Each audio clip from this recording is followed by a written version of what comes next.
Speaking English professionally ties to a few elements, and grammar is no exception. Ladies and gentlemen, we'll be continuing on our journey on how to get the best of grammar. And in today's video, we're going to talk about the future simple, the future continuous, and the future perfect. We're going to wrap up 3 different tenses all in one go. We use the future simple to make requests, to give promises, and talk about future facts.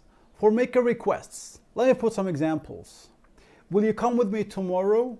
Will you buy me a new car in 2 weeks? How about making promises? I promise you I'll go to the doctor. I promise you I'll get you that sweet. How about future facts?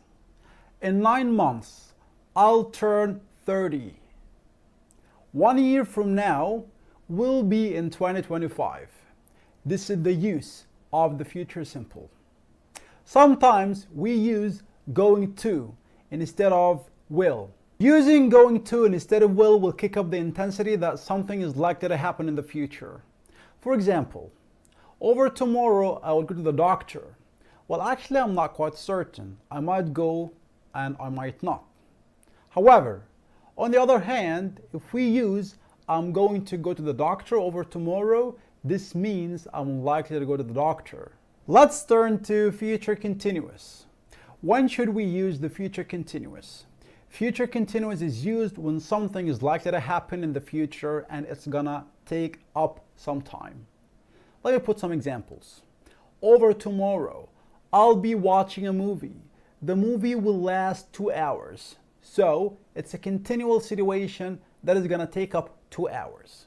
This is the future continuous. Now we're going to talk about the future perfect.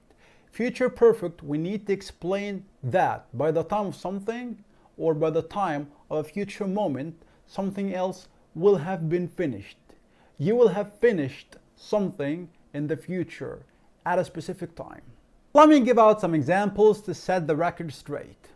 Number 1, in 2 months, I will have finished my exams. That is to say, 2 months from now, my exams will be over. Another example, now I'm shooting a video. 10 minutes from now, I'll have recorded that video.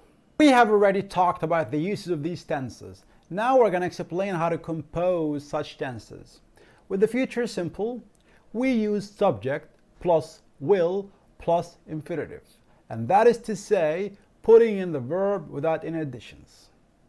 How about the future continuous? It's a little bit different. Let me explain.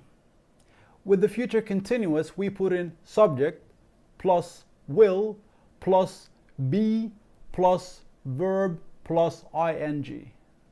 A little bit different. And how about future perfect?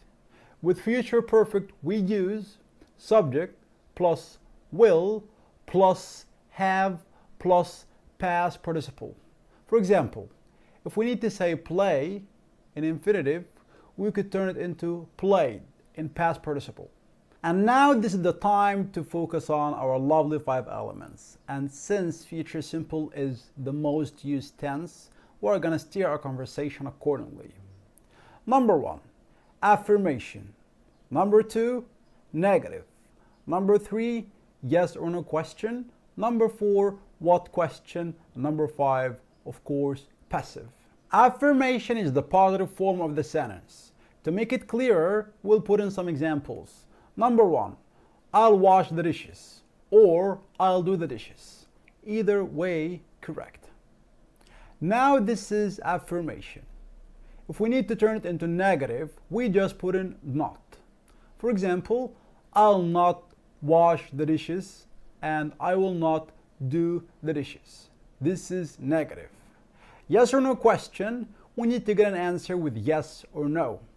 For example, will you do the dishes or will you wash the dishes? We could say yes I will or no I won't. Number 4, what question? What question is different from yes or no question?